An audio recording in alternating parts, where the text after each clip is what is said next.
It's great to actually get to interview you guys. I know we met before out in Delaware at Firefly, but always wanted to ask you, when I first discovered the band, and I'm sure a lot of fans of yours, what was it like growing up in your household? I know you were in different bands when you started. How many years apart were you, and what was home like? Because obviously music was a big part of your life, because in high school and college you guys were starting bands even if they were separate. What was it like there? Sure. Well, we were playing songs together when we were, very young, and actually fiddling around with writing songs. We didn't realize it, but our dad was always about letting us create, drawing and singing and letting our imagination run wild, however dangerous that is.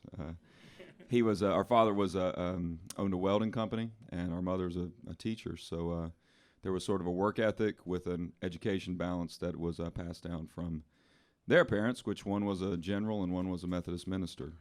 So there was a lot of push and pull, and a lot of directions to go. But music was always something that was about celebrating life, celebrating the end of the day. Much more of I think, not intentionally, but kind of like that old time approach to music, where it wasn't something to go out and make a living with, but it was something to celebrate living with. And so we sang our Michael Jackson songs and our El DeBarge songs and Hall & Oates, and we yearned for this pop thing that was in a place very far from rural North Carolina.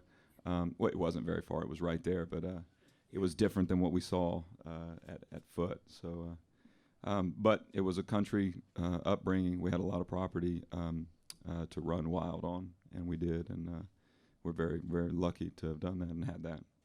And have that background. Go ahead. Yeah, well, we're 4 years apart. Yeah. I'm 4 years younger than Scott. So, in our childhood, in our early years, much like it happens in every sibling situation or a lot of sibling situations, Scott was my hero. Like Scott was the benchmark. So, as a young teenager, starting to perform music with Scott, it was more about kind of lifting him up, because I saw him as a hero. So, it took us getting into where, like, it wasn't until we're like 17 and 21, 18 and 22, that kind of world, that it started feeling more like peers. And then we, over the years, have learned how to kind of lift each other up.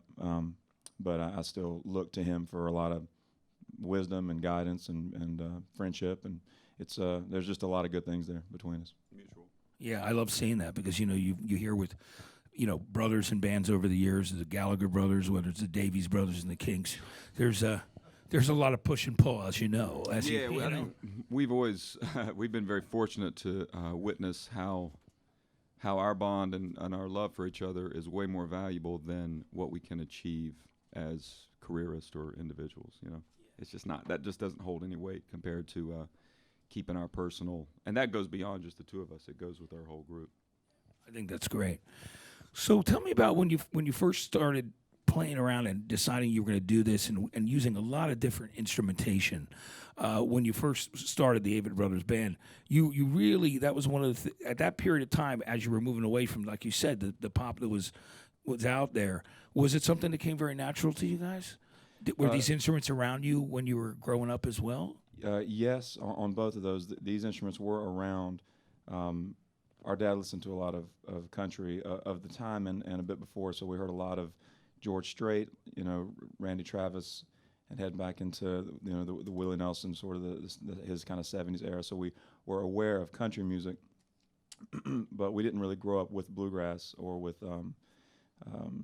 like American roots music. We had to kind of discover that as we we got into our teens and whatnot. But we were a bit surprised, I think, when we realized how natural it was to sing with these instruments. And again, we spent, a good decade or more, both in very heavy, very loud bands, very much following in the path of Faith No More and Nirvana and Soundgarden, and that's still like a part of our genetic makeup, I guess, musically. But when we came kind of to a fork in the road with that, and the band that we shared at the time, Nemo, disbanded, we were really just looking for mobility. So it was like, what instruments can we play to where we really don't have to rely on electricity, and how can we be loud without electricity? So that led us really to these instruments, and then it forced us to really look at lyricism more, because then we couldn't hide behind volume or distortion. that was all part of the journey with it. I think that's great. And so tell me about meeting Rick Rubin and when I In Love and you started recording, the process with doing like 24 songs or 25, the way that Rick likes to work as a producer, so there's so many ideas and things to choose from. Why don't you explain to the audience what that process was like and how he came to find the band? Because when I met him a long time ago, I knew that he always, when he found a band, he was so passionate, and he loved you guys. He was, calling everybody, telling them, "You got to hear this band I found called the Avett Brothers." Well, you know how Rick is, right? He's great. Yeah. So tell me about that experience. Sure. We had been a band after what happened that Seth was saying, as we discovered sort of this form of just the two of us. Bob came and lifted us up. We needed help from someone that had seen more than us, and he really, from there we embarked on, I guess, about an 8-year period of in the van, more or less. We have a great manager, same manager and booking agent, but before them, we even managed and booked ourselves for several years or 2 years, and from there they took us to the next level. And we did that for 8 years in a van, and milestones that we were trying to reach were like Cat's Cradle in Carborough, 500 people. If we sold that out, we were like, anything beyond that will be icing on the cake. So when we started being courted by major labels, we were looking at what we were doing, and we were patterning it after REM or the Black Crowes, and looking at bands that had grown because they play for people.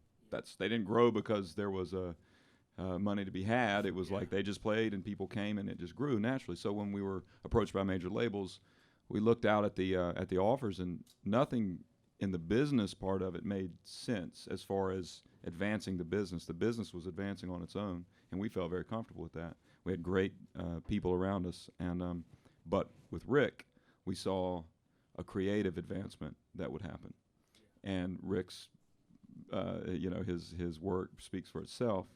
Many of the bands he'd worked with, we had idolized as younger men, and so we said, this is worth doing. So we went on with Rick before we went on necessarily with any label, because we have moved from Columbia to now Universal.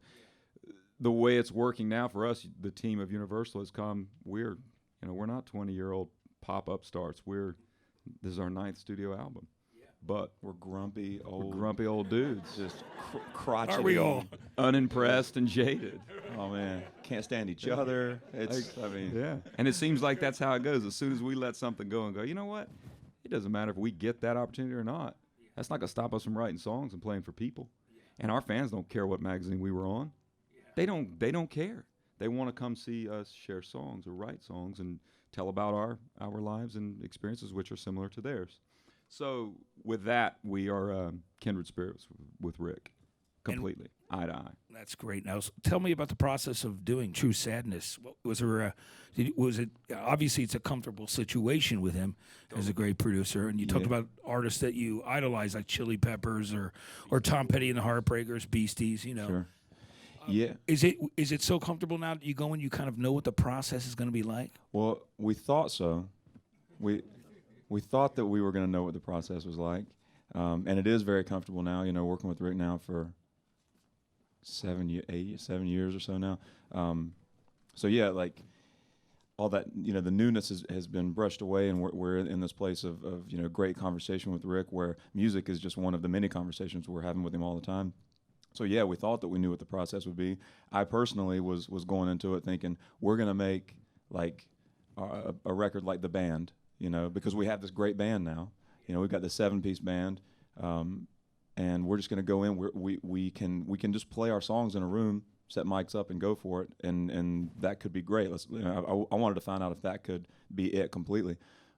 So we go into the studio, and Rick's first thought is, why don't we pretend like it's 2005, and it's just Scott and Seth and Bob. And we record the whole record. We record demos of all the songs. So we did that for 2 days, and then we had this conversation with Rick about how to approach making the record, and he brought up the very interesting concept that we were at a place in our careers where, which is such a funny word, but he was just saying that this was a good place if we wanted to make a major departure it would seem sensible, or it could feel good. So he brought up the idea of attempting some of them in a more what would be the word? Yeah, synthetic, or like to craft that, to assemble songs rather than record them top to bottom. Like more of an assembly kind of deal.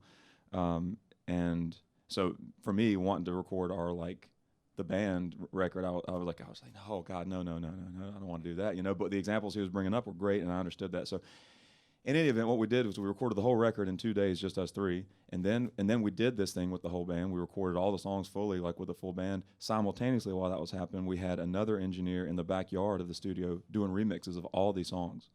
So complete reimaginations of these songs, and then we reacted to the reimaginations of them and replaced some of those synthetic sounds with human performances. So we have basically 4 versions of True Sadness, like in our